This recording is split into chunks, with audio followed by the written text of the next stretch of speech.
Yo, what's going on, y'all? It's your boy Troy This your boy Trell. from the TNT Unleashed podcast, and y'all know what it is. It's the podcast where authenticity lives. It's where ego dies. It's where we talk about everything from life to love to relationships to everything in between. And you might laugh, you might cry, but we hope you leave what? Unleashed. Oh, hey, we got something special for the people today. What we got? We got our first bonus A episode. bonus cut. I mean, so look, last season we dropped season 2.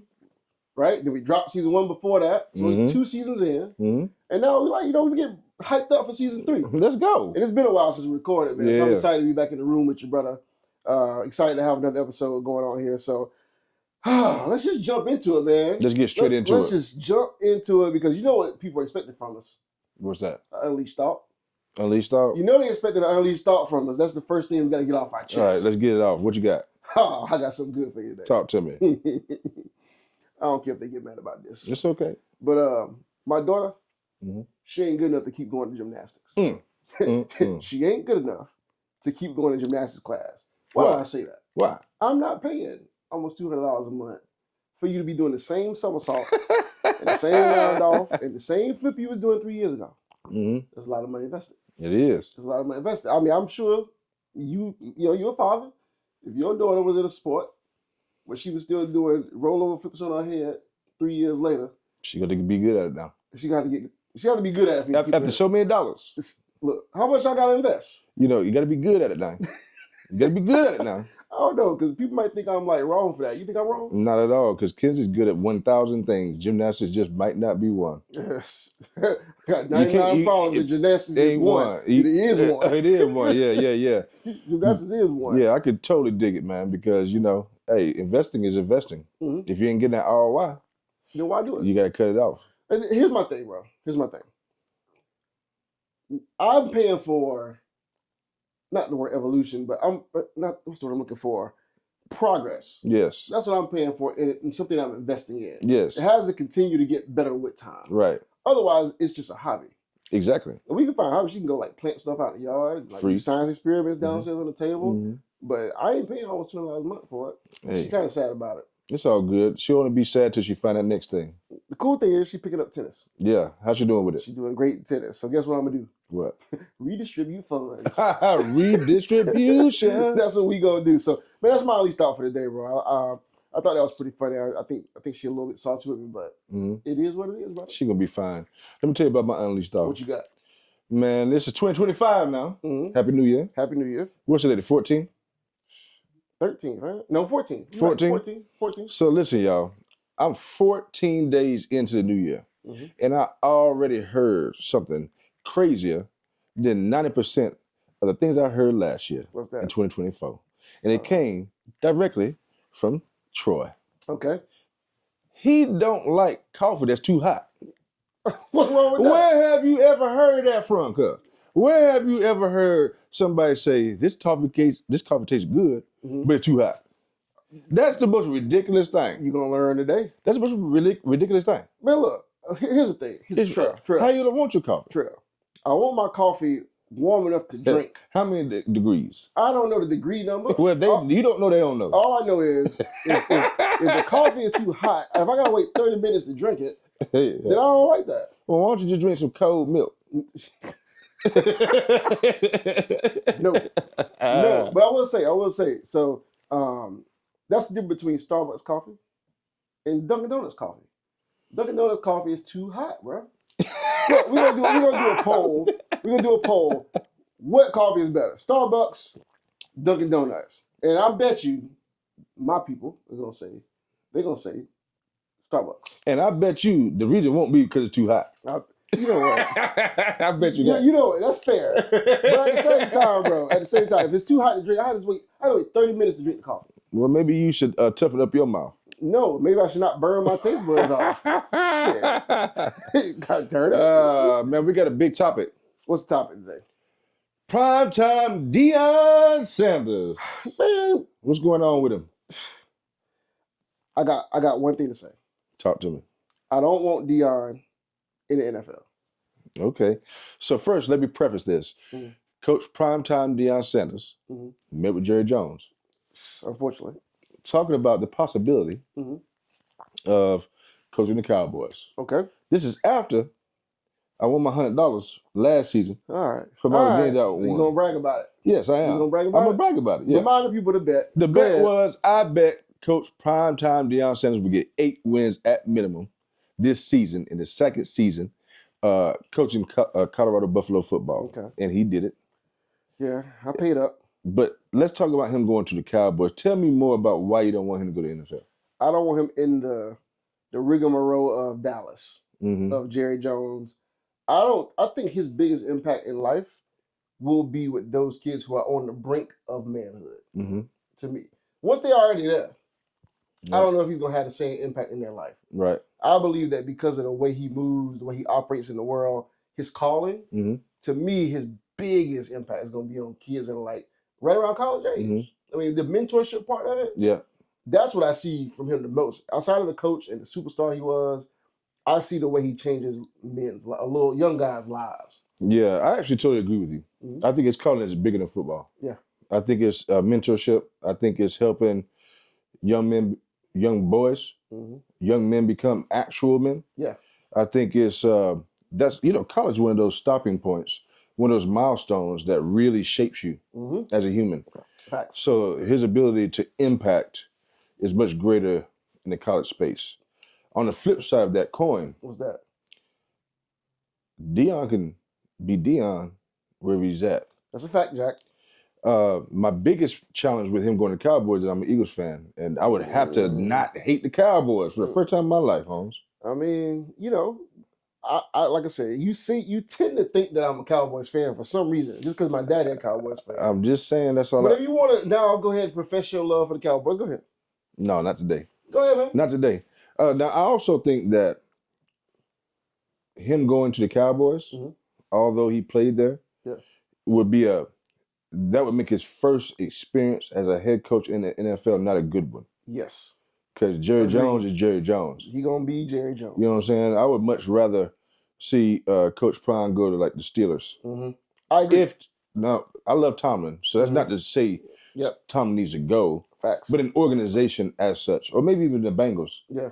Because the Bengals have talents, right? But they've never had great organizational structure or great coaching.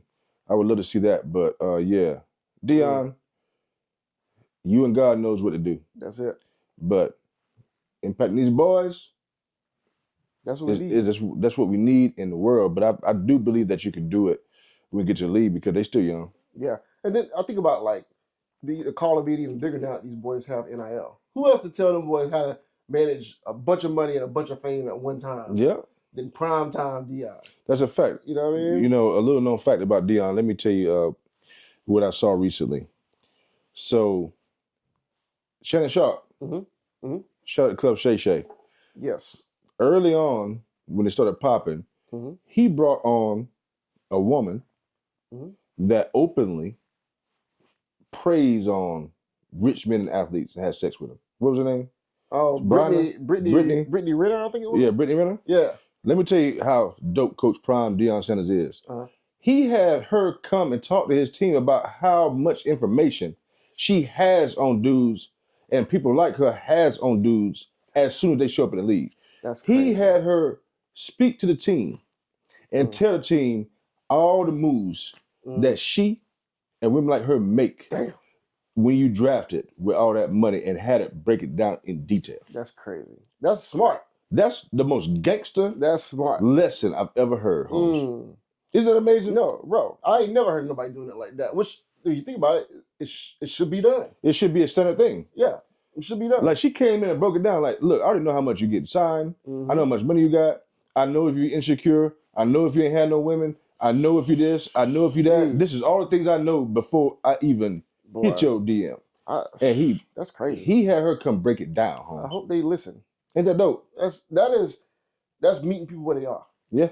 You know what I mean? That's why I think that's why his calling is gonna be so important. Stay in college somewhere. I don't care what school, but I just see young black boys getting better because of him. That's a fact, Jack. You see what I mean? That's a fact. Oh man, I want to jump into something. Talk to me. So I think it's super important now, mind you. this is our bonus episode going into the new year. Bonus. Right? This is 2025. But I think what's really important is that we take some time to reflect on 2024. Let's do it. You know what I mean? Because we did a lot in 2024. Yeah. But I would love to talk. I would love for you to tell the people and tell me. You know, let's just talk about. You know, what were your biggest kind of lessons from 2024? What are some of the things you took away? Man, my biggest lessons were growing. Exactly how much growing and evolving is always in construction. Okay, tell me more. You know, you get to a space of happiness or a space of comfort, and it's easy to get addicted to that comfort. Yeah. It's easy to get addicted to, you know, that plateau space. Yeah. And you have to challenge yourself again. Then you have to go and then challenge yourself again. There is no room for rest. Yeah. In terms of internal work. Inward work. Yeah. I mean, you can take a break. You can take a couple of days off from work. Yeah. You can take a staycation and take time away from your family. Yeah. You can go and chill at the crib, take time away from your homies, but you can never take a break from yourself. Oh, that's a fact, Jack. That's a bar. That's one of my biggest lessons and highlights from 2024 by far. What about you? Man, I'll tell you, that's good right there. That's real good. I'm thinking about that myself. Like, you got to constantly be in construction. I like that. Love that. So for me, my biggest, I had a lot of lessons about people in 2024. Yeah. I'm learning very quickly to learn, number one, how to discern the people that you let into your space, the people that add value versus the people that take away all the time. Right. I also learned a lot about rocking with people who rock with you. Yeah.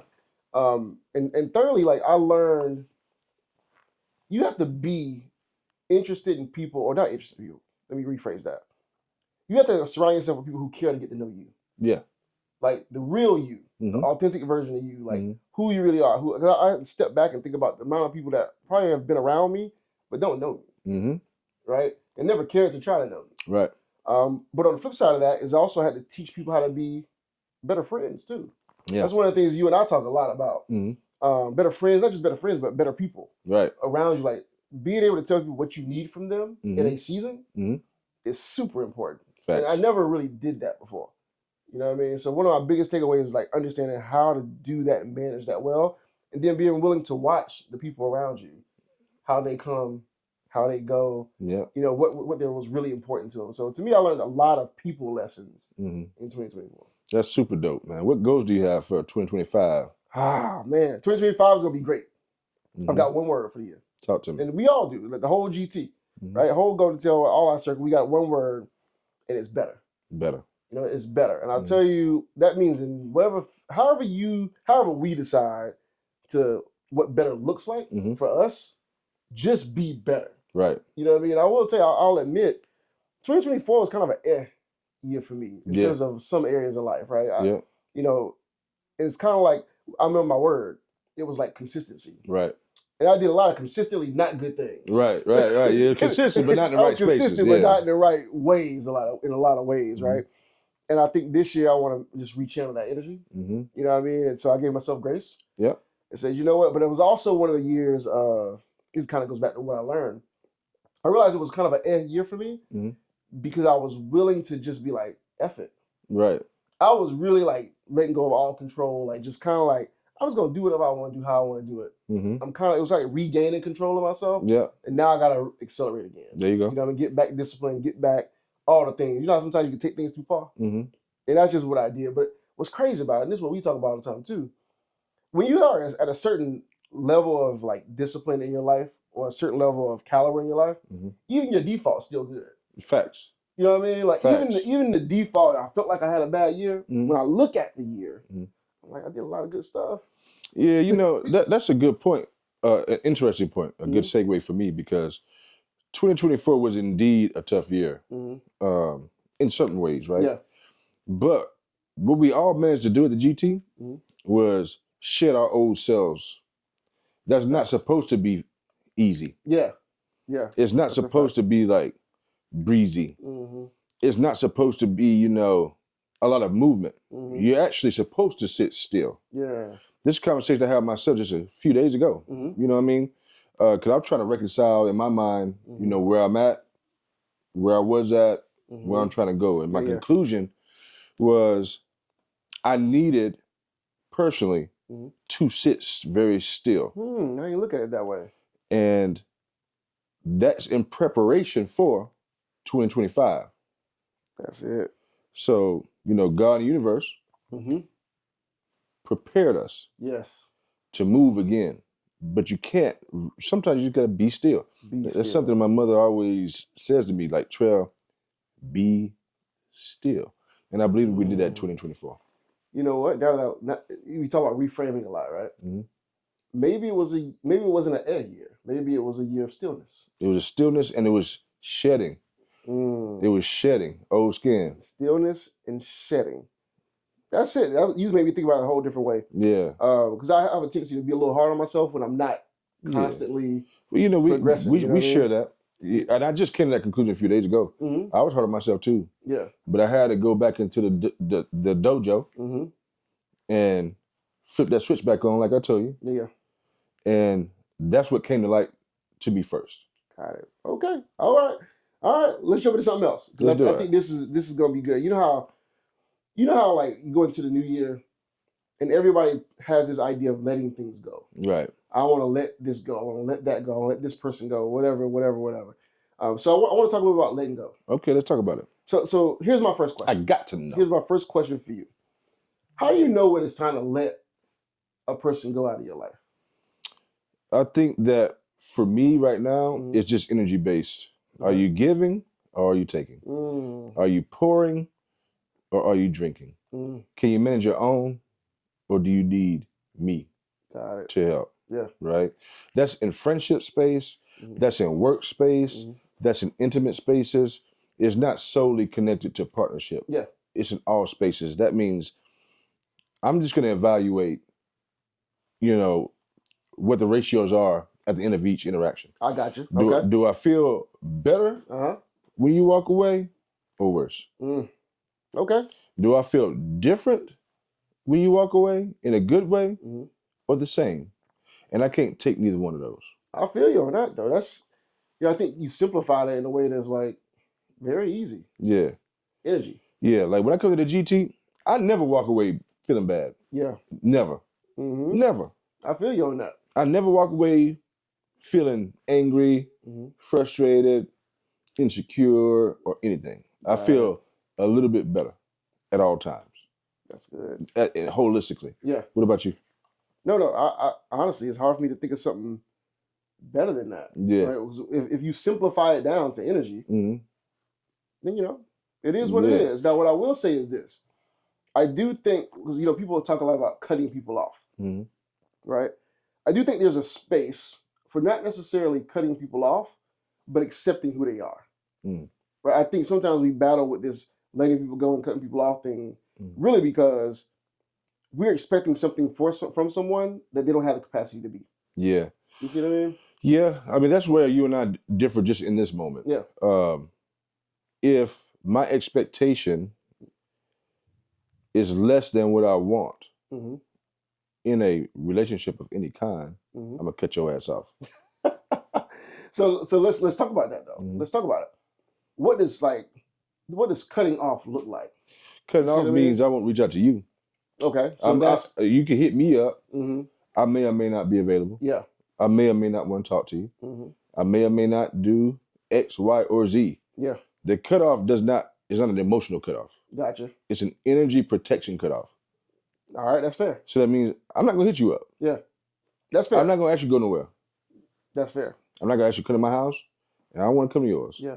Now, I still could care and love you. So if you really need something or want to talk, I will assess my energy, assess the request, and still let you come through. But the cutoff is how much I proactively reach out and interact with you.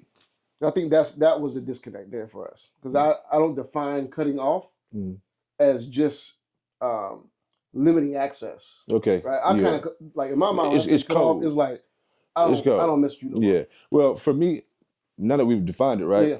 A cutoff for me is I don't talk to you no more because you are energy draining. Yeah. Okay. That's fair. Period. That's fair. I got to have my energy. That's the only way I can get where I'm trying to go.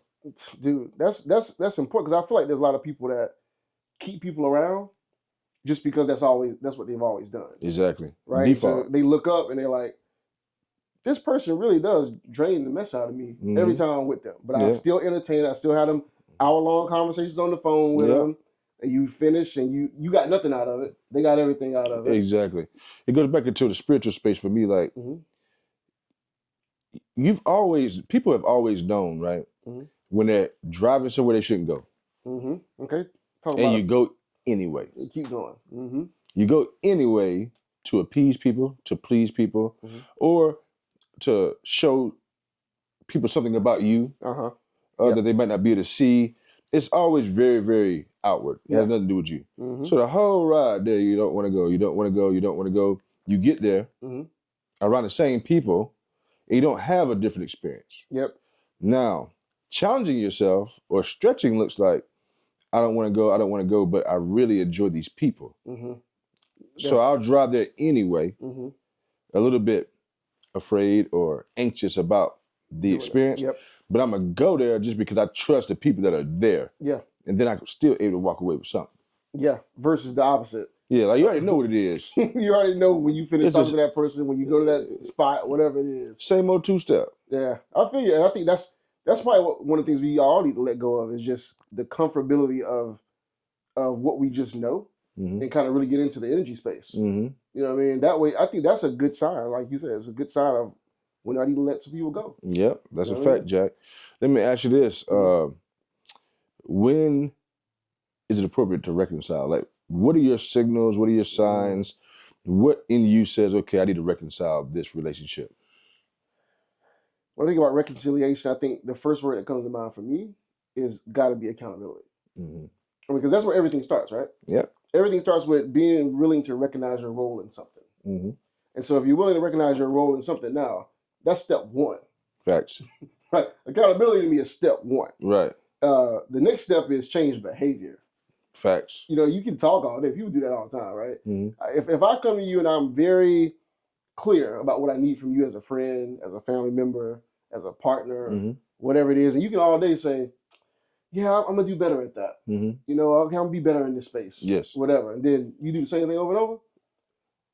We can't keep reconciling that. That's a fact, Jack. That means you still playing in my face. Right. You really being disrespectful. You're doing just enough to get me back in the game, and then you go right back to who you are. Yeah. I can't rock with that, bro. What you think? I mean, I couldn't say it any better. I mean, there's got to be a space for reconciliation that I don't have to fight for. Like it. So that means just what you said. Like, that means somebody's like, look, Trell, I'm willing to hold myself accountable for X, Y, or Z. I don't care how good they are at saying it or doing it. Just do it. Yeah. And then I need to see evidence. Facts. And once I see evidence, it doesn't have to be to the level of end goal or desired outcome. It just has to be evidence. It's got to be better. Then I'm down to reconcile to a space that still protects my energy. So that means I can reconcile with people who have hurt me or caused me pain, but not try to get the same type of relationship back. Got it. I get what you're saying. I get what you're saying. It's almost like I'm still putting you in this category. Yeah. But we can be cool. Exactly. No, that's real. I think people struggle with that. Yeah. And I think that's also a segue to why people struggle with letting go. Tell me more. I think people struggle with letting go just fear, you know. From baseline to attachment styles, on up to default, on up to just fear of prioritizing themselves and their energy. Yeah. You know what I mean? So if you can't let someone go, right? To me, it's more of an addiction to something that's not good. It's no different than trying to quit smoking. Yeah. Trying to quit drinking. Trying to quit cussing. Yep. You just can't quite let it go. Can't quite do it. So you live your time with those people wishing you could but can't. Yeah. It's interesting. I agree 100%. I think there's also this fear of being alone. Yeah. Because the more you let people go or certain things go, the more you're forced to sit with yourself. Facts. And the scariest thing in the world is yourself. That's a fact, Jack. I mean, we know that. We've done a lot of the work, right? So sitting in that mirror still is hard work. Yeah. You know what I mean? So I think people fear letting go. So I always think about people. Remember you talked earlier about people that sign up for the same ride over and over? Yeah. I always thought about that. I'm like, I really think people are addicted to it, number one. But number two, it keeps the noise going in their life. Yes. So they never have to look at themselves. Never have to face it. You know what I mean? That's one of the biggest realizations I've had over the last few years. It's a distraction. That's all it is. Keep it distracted. Flying monkey. Yeah, that's it. Keep them distracted. Keep flying in the world, you know. And also I think there's this piece of me that thinks it's this fear of like, not fear, it's this gratification they get from comparison. Facts. Misery loves company now. You see what I mean? It's like, my life ain't too bad if I keep dealing with her drama. Yeah. You know, my life ain't too bad if I keep dealing with his drama. And that's justification for your current state. For your bullshit. It's fact, Jack. That's what it's justification that's for. That's damn right. You damn right it is. This is good, man. This is good. But you know, the dope thing about self-work and letting go is the more self-work you do, people will leave you. That's a fact too. You don't even have to let them go. You don't even have to. They just walk away. You really, really don't, man. Like, you know, when it comes to letting go, if you work on yourself just hard enough, you find that sweet spot, people will leave you on their own. You know, and that's real. And I've experienced that quite a bit. You know what I mean? They can't face the new you. They can't do it. They only are cool with the you that poured into the distraction, the default, the addiction, whatever it may be. Just like toxic relationships. Toxic relationships are predicated on, and the only connection is drama and the pain. So that means there are no just random acts of love. There are no random acts of kindness, hugs, kisses, sex. You have to first argue or have a beef to get anything you want. And it's just a cycle of it. Some people are really only attracted to the unhealed version of you. That's a fact, Jack. Oh, man. That's a way to walk out right there. Yeah, we can go ahead and walk it out. Shoot, look, let me let's close it out. But one thing I want to just leave the people with is, if you had to say one thing to someone who is struggling with letting someone go or letting something go, what would you tell someone? What would be your one piece of advice? My one piece of advice is to focus on yourself and really just love yourself as much as you can. Like, to make it tangible, wake up and think of as many things that you can do for yourself. Love it. And if you do healthy things, right? If you do that, they're going to lead on their own. Sheesh. That's a fact, Jack. So you have to figure out how to let people go oftentimes. You have to figure out how to let yourself grow. Yeah. I love it. I love it. I mean, I think for me, I'm going to steal what you said.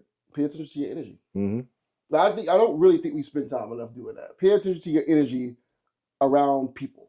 Facts. And that'll tell the story for you. That's it. That'll tell the story for you, man. This has been good, man. We're going to cheers to this water. Cheers. Cheers to this water in 2025. Water. Y'all even know this ain't even tequila. This is water. This is La Croix.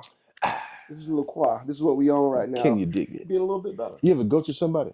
A what? You ever ghosted somebody? Oh, shoot. You know what? That's a good question. This is a good segue. Do you think that's okay? Before we go. Yeah. Let's get into that real quick, because that's a good question. I was on a podcast and you asked me about this. Talk to me. What was the question? I got to know. I was on tonight's conversation. Shout out to tonight's conversation. I was on their podcast, Shout right? out. And we were just talking about all things ghosting. And the question was, is it ever cool to ghost someone? Okay, ask me the question. Let's do a role play. Is it ever cool to ghost someone that you're dating? Hell yeah. Your turn. You gonna say anything else? It's always okay. It's always okay? Tell me what. Depending upon the capacity of the relationship. Okay. Depending upon the depths, depending upon the investment, depending upon things, but you know what I mean? The same way I might stop going to this restaurant or this grocery store or whatever because I don't like the experience. I don't have to go through a lot to cut that off. That's now, if someone is poured into me, invested in me, I think it's inappropriate. Yep. But if we just talking, that's what we do. Yeah, I can agree with that. You can kiss my ass whenever I say. To me, like, it's inappropriate to go someone that has invested in you. Yeah. Right. I do think there's a space for it if you've already had a bunch of conversations about it and they still won't go away. Look, man. Now we got to cut you off. I don't think any form of ghosting is all that sudden. I think that both parties know it's janky. You know what I'm saying? Yeah. Like, I mean, if you're dealing with somebody that ghosts you, you already know they're a little bit janky. You hoping they're not. Yeah, you hope not. You know what I'm saying? You hope. Or it's a little bit this or that. I don't believe very many things in life are that sudden. Not in relationships anyway. Yeah. I think that your spirit, your energy knows. Ooh, pay attention to your energy. You know what I mean? You know when it's transactional. You know, they done got what they want. Yeah. Just like there's a Mark Twain quote that talks about, gradual things happening and sudden things happening in conversation. Okay. Right? Okay. So if you're having appropriate conversations, nothing's sudden. Gotcha. That makes sense. If you are having appropriate conversation, it's very gradual. That prevents a ghost. Okay. So that means you just got to pay attention. You better pay attention. Shit. You better pay attention. I already know somebody. Can we talk real quick about the fact that I got these glasses on this year? You know what I mean? I feel smart. You are smart, Trey, but I don't know. Bro. You should feel it. I feel smart in this episode. You chose some good frames. You see them? Yeah, mine coming. You coming? You need to get 3 eye exams. I'm gonna get contacts. Or I'm gonna get some big old crazy looking shades. How I figured you would. Yeah, I'm gonna get them. I'm gonna get stones and shit. I want my frames to glow. You know what? I can see you doing that too. I can see you on a Teams call with a white light around my frame. Would you get the Meta glasses? What is that? Like the ones that have like the internet and stuff inside of them. No, I don't like that. Like, on the universe. You can like walk around and like take videos of people. No. I just want a light on it. Okay. All right. Go ahead and close this out, Troy. Man, let's close it out, man. This has been a real good. I guess we call it bonus episode. Whatever it is, it's been rich. It's been dope. Hopefully we freed a few people today. Freedom. Or unleash. Unleash. Did they get unleashed? That's the question. Did you get unleashed by this episode? The other question is, if you're struggling with letting go, tell us why. Right? And why do you think people struggle with letting people go? So answer the question. Put it in the comments. All the good things. And when should you let some people go? We want to know about that too. We want to know what you think about it. So look, first and foremost, going into this year, you need to be following us. Follow. If you're listening right now, we need you to go follow us on all our platforms. Go subscribe on YouTube. Make sure you are following us on Instagram. Make sure you follow us on TikTok. Facebook. All of them TNT Unleashed Podcast. You can look it up. It'll all be there. Link is in the bio. So make sure you follow us. Number 2, if you listen on Apple Podcasts, we really, really need you to give us a 5-star review and leave a 5-star rating and then leave a review. That really, really helps us in terms of growing the podcast. We're going to really get into growing this thing in season 3. That's a fact, Jack. So, also, download it. Don't just stream it. Download. I don't care if you don't listen to it tomorrow. Download it today. Download it. Can you dig it? Right now. Right now. So this closes out. This has been the TNT Unleashed Podcast. This is the podcast where authenticity lives. It's where ego dies. It's where we talk about everything from life to love to relationships to everything in between. And you might laugh, you might cry, but we hope you leave unleashed. Peace, y'all.